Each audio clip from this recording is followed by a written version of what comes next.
Hi guys, what is going on, and welcome back to another episode of Conqueror's Blade. So today we are going to be digging into kind of the silver economy and how you can get silver, because it seems to be kind of one of the questions I can keep getting asked in the comments. Is people saying, oh, I've only got 100 silver and I can't seem to get any. How do you make silver? A lot of people seem to be able to make bronze, but not the silver. And that's kind of what I want to dig into, the sort of main ways in which you can do that.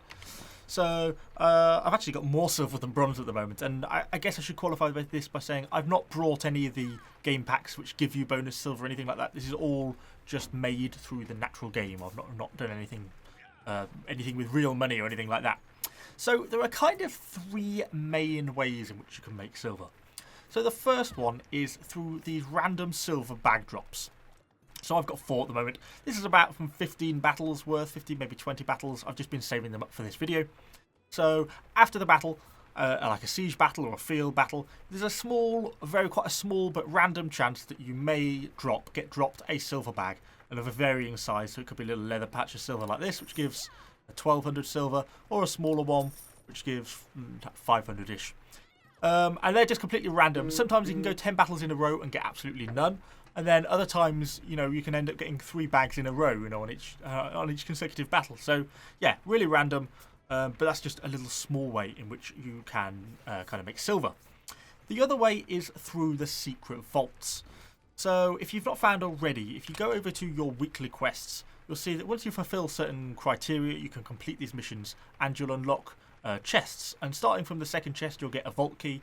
The third chest will give you 2 vault keys, and then the final chest gives you 4 vault keys. And these missions really aren't that hard to do. Kill 2 glaive heroes, a dual blade hero, 50 arquebusier. They're all achievable things. I've still got some here to do, which will all push me up towards the final number of keys.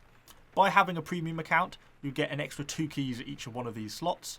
But, really don't need them. If you go over to my inventory, you'll see I've still got 11 keys. And, the vaults are quite rare, so I get more keys than I find vaults. But once you open a vault, you will get a screen like this, which hopefully, if my editing skills allow, shall now appear on your screens in front of me. And you should see, you'll get sort of between 2,000 to 3,000 silver, as well as a few hero crafting materials, and something like a requisition order or a migration token or something from the apothecary. So that's the other way in which you can make silver.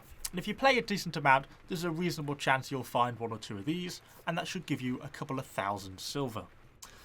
So then finally, the market is perhaps the most profitable, or most potentially profitable way in which you are going to be able to make your silver.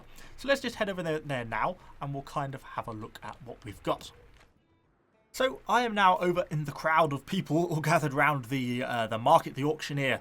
And you'll find an auctioneer in any of the major cities, whichever one you're in. If you're really struggling to find it, you can always find it through the other trades tab down here, and that'll just click on that and it'll take you straight to the auctioneer. So then once you go in, it gives you the option to buy or sell at the market. And this is where most people are sort of kind of amazed at the price of things. Think how you're ever going to afford anything with some weapons costing in around 70,000 silver, which can feel pretty crazy at times. And there's a ton of stuff for sale, from sort of schematics through to pages and other stuff. So firstly, I just got to briefly explain how it works, because this seems to confuse a lot of people. So when you list something for sale, it will go up as pending. So like all these skill pages, we cannot currently buy them because they're not yet for sale, because they're pending. Then once this timer, which with 2 hours left, for example on this glaive skill page here, which is 0, the item then will become for sale. And then once it's for sale, you have the option to buy it, if that makes sense. So everyone will know when an item is getting close to becoming for sale. So say if we go to schematics, say if there is a really rare, if this crowbeak poleaxe schematic was super rare, it's the only one currently for sale, we know in for 4 hours this will be coming up for sale. So you can't buy it until it's for sale. If we see, hopefully we can see.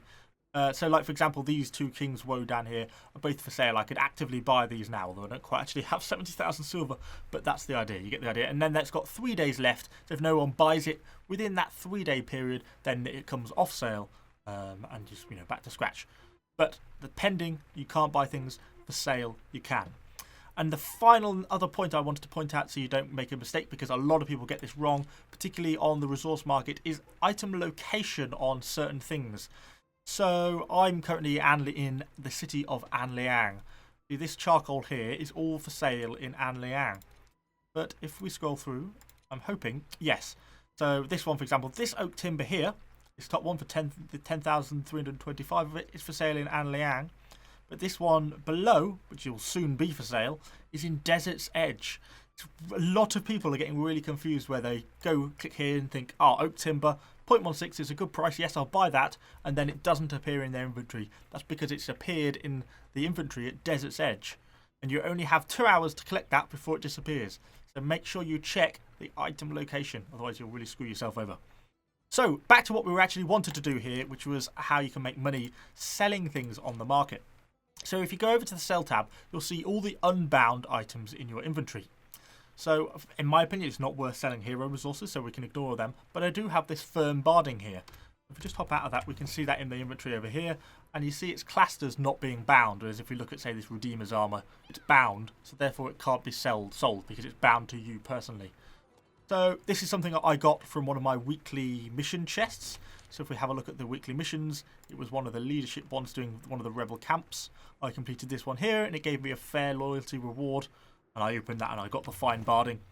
But you also often get equipment at the end of siege battles, at the end of field battles. I had one, I got a fairly rare Nadachi, which I managed to sell for 23,000 silver by listing it on the market. That's really where you make your silver. If you get random rare items that aren't bound to you, put them for sale on the market. Don't just salvage them for materials, is what I'm discovering more and more, because the silver value of some of them really is super high. So to actually sell it is really dead simple. You just go over to the market, we click on the firm barding. It gives you the suggested price range. Now you can't go outside of that suggested price range. It won't let you. I've already checked this item out on the market. There's not that many for sale, but there's a couple that are going to come up at pretty much the lower range. So I'm just going to be going on at something like 1,300. And I'll put it on for as long as I like, for 3 days, because hopefully I'm just hoping it's going to sell. And then that'll give me 1,300 silver if it does sell. So we'll confirm that listing. Oh, I didn't enter I put the price in the wrong one. And you'll see the sales tax is actually in bronze, which is really nice. So you're going to be making all that silver. That 1,300 is silver. 1,300 is certainly not to be sniffed at silver. So there we go. It's listed, but it won't become for sale for 5 hours. And the final point is, one slightly annoying feature is that it doesn't actually tell you when an item's sold. You just have to come back and check it. It'll have disappeared. You don't get a notification or anything. So write down what your amount of silver is before you put something for sale. So then when you log in again tomorrow, you'll know if your silver has jumped significantly and therefore you've sold something. And that really is the main ways in which you can make a profit. One alternative thing I did think you could probably do is if you've got something like schematics that you can't sell, you could use that along with unbound materials. See, I've got my materials split into bound iron and unbound iron. If you used unbound materials and crafted an item using a schematics, then that item would be unbound and you could then sell that sale on the market to turn that bronze cost into silver. Be kind of one way of transitioning it. Much in the same way as in you could spend bronze harvesting materials in the open world, because you'd be paying your tariff costs to collect items in the open world. If you haven't check out my open world guide if you're confused by that. You could then sell them those resources that you gather to bronze on the market for silver, so thereby sort of converting your bronze into silver. That's kind of another way in which you can do it. And that really is the only options you have available. You're never going to be getting silver for just doing siege battles or field battles. It's always going to be bronze.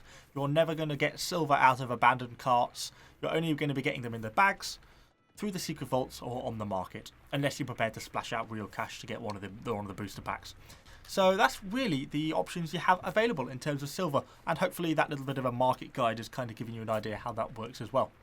So yeah, hopefully that was kind of helpful. If you have any other questions about this, anything still confuses you, or I've done a bad job of explaining that, please let me know in the comments down below, and I'll do my best to try and answer any questions you have, try and get you back on the straight.